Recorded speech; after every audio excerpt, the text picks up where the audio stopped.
When we talk about energy, we are talking about the transformation of the energy within us that we call as prana, or the Shakti we have. We can't walk for 2 kilometers because we don't have the energy. It's a very gross level. But there is a willpower we talk about. It's a Ichha Shakti. That's again a power. It's a Shakti. There's a Kriya Shakti. Now, when we talk about Kundalini, it goes to a different plan. So, we're talking about Shakti which is residing within the consciousness. A consciousness which you cannot connect directly. You have to remove all these 3 levels. You have to begin from there, but you have to discard all of that. Ichha and Kriya both. It's a state of akriya, where you are doing no action, where you are doing no efforts. You can't have a will, you can't control the nature. Nature can control us. We are standing on the nature, we are living in the nature. Nature is sustaining us. The moment I say that I have willpower to control the nature, I will be a fool. Because tomorrow a hurricane happens or earthquake happens, I will be running for my life. So my willpower is gone. So it's in that area whom I am living. It is like a Hindikar bird. I am still in the same cocoon. I am not ready to come out of the shell. I have to break the shell. Till the moment I am putting the effort, I am having the Ichha and the Kriya. The moment I break the shell, I have to sit silent. Only till that moment you have to put in the effort. It is like the first leaf coming out from the seed. The seed, it germinates, sapling happens, one leaf comes out, it will sustain. It will convert. The Panchabhuta, what we have within us, definitely, as I said, earth is a very powerful force. It holds us back. The biggest obstacle. That is why in Hindu scriptures we talk about Vigneshwara. He is the Lord of Vigna, Ganesha. He is also the Vignaharta, both simultaneously in one place. So which side are we looking at? Makes it conscious about what we want to achieve in life. So these names, whatever forms we draw, are based on certain conditions or certain imagination we have. But these are energy, pure energy, working with the consciousness, allowing us to connect with the matter. The matter remains us. The day I can relate my matter with the energy, the consciousness will become part of it. So I will be living that. This is how what we call as intuition. Very basic level, very gross level. Any person can have intuition that, oh, I am hearing a bell, maybe somebody is going to come. I have not worked on that. It just happened. It's akriya. Something triggered it. Now this triggering itself is making me connected to it. But if I expand it, I have so much intuitive points. Somebody is coming in, somebody is literally getting married, somebody is lying down. So I have gone looking at that. How will I look at myself? And if I don't look at myself, how can I drop myself? I have to be selfish. I have to be purely selfish because I have to drop myself. I have to be very friendly with it. It's like a wild horse. The earth power is like a wild horse. I can't tame it. It has to get bored of me. It has to go to sleep. It's like the energy required for the rocket to move away from the earth. Same gravitational force we require. The Gurutva comes there. The factor comes there. The Guru is doing nothing. He is cancelling out the energy within you with his own energy. So the Karma Bhava moves back. The reverse action has to take place. But the Guru has to take it so that the Gurutva within you cancels out. So that you can rise. There, the same Vigneshwara becomes the Vignaharta. He cancels out. Whatever is the obstacle, he will remove it. So that is why he is Adi Puja also. We worship him. We say that first thing is we worship Ganesha. But then he is the Ishtadevata of the Ganas. Now who are the Ganas then?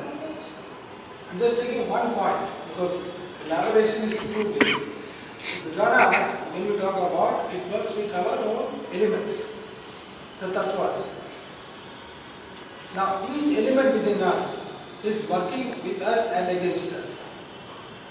A heaviness of the water within me will create a problem of the earth, because like we add more water to mud, what will happen?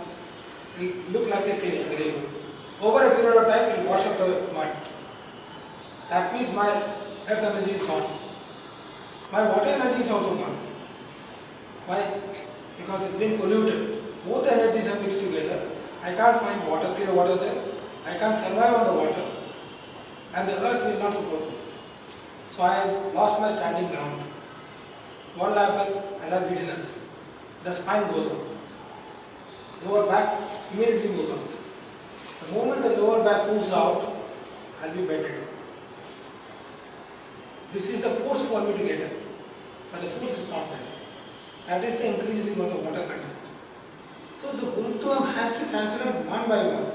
Which point to be cancelled, he only knows. Because every individual comes out with their own structure. Helix system is there. Their own DNA which is matching or unmatched with the other person. Because it's unique.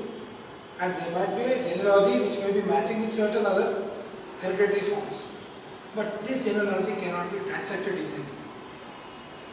So you have to know which level of vibration I can connect to, whereby I can dissect that energy which is holding me back.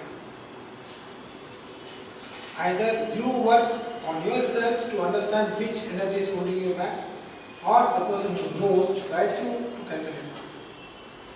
The cancellation is a very simple word, but it takes a long way. A lot of efforts are required. The breathing is there, like we said, because that's the easiest thread we have, connecting point. Balancing can happen through the mudras, yes, that again is one point.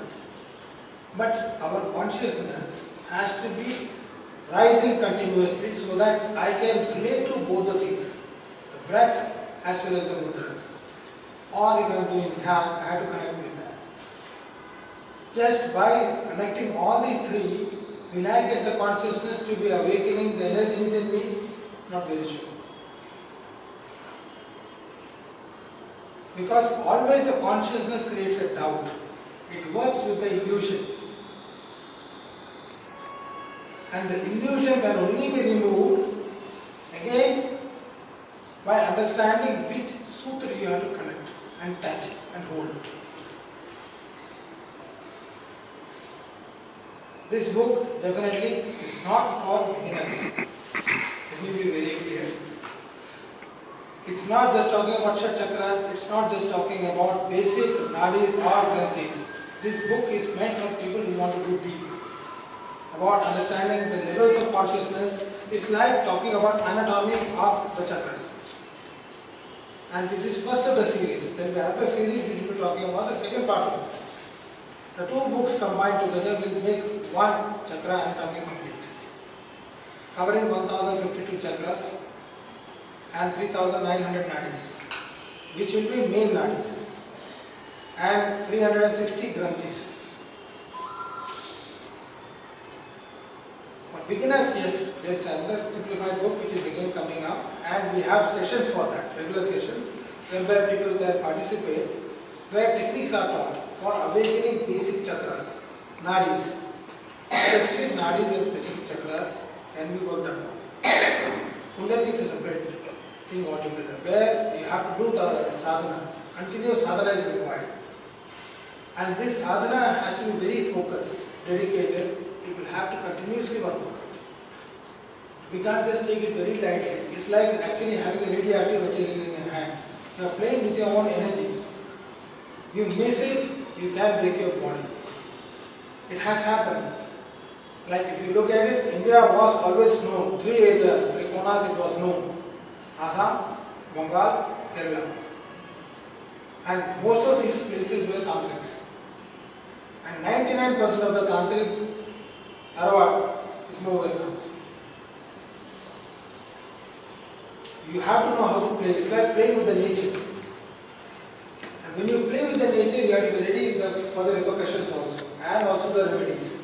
If you are not ready for that, it's going to happen. So certain instructions are given for like any yogasana also instructions are given. Similarly for Kundalini also certain kriyas are done to reach a state of kriyas. It's easy to say. You always see that somebody sitting in meditation he is very calm and peaceful. But the moment you ask somebody to sit for 5 minutes, they will have millions of thoughts. They may create an expression that they don't have a thought, but they have. And if somebody is saying that I want to look for liberation, again it's a condition. The moment I look for a condition, I will not achieve it. It's again a gross level, consciousness. I have to break that. Kundalini is a different state altogether. It's a Shakti, which is the primordial energy within you. It's a spark. It's like having a tsunami within you or hit by a Rajdhani Express when you are on the railway track. So you have to be ready, you have to be prepared, you have to be so strong. Either you can create an angle where the Rajdhani moves away, but you get all the pleasure of having the wind. Or you can stand and break the Rajdhani Express. So when you do that, you are actually piercing through the chakras. For that, imagine how much energy you require. That is what we are talking about. That is where the difference of Kundalini and chakra is. I hope people may like the book. Don't know. Yes, it was a lot of things have been edited, a lot of diagrams have been added. The last the recent edition, and we have written some tattva meditation also for who want to work on certain aspects of life, particularly on the elements.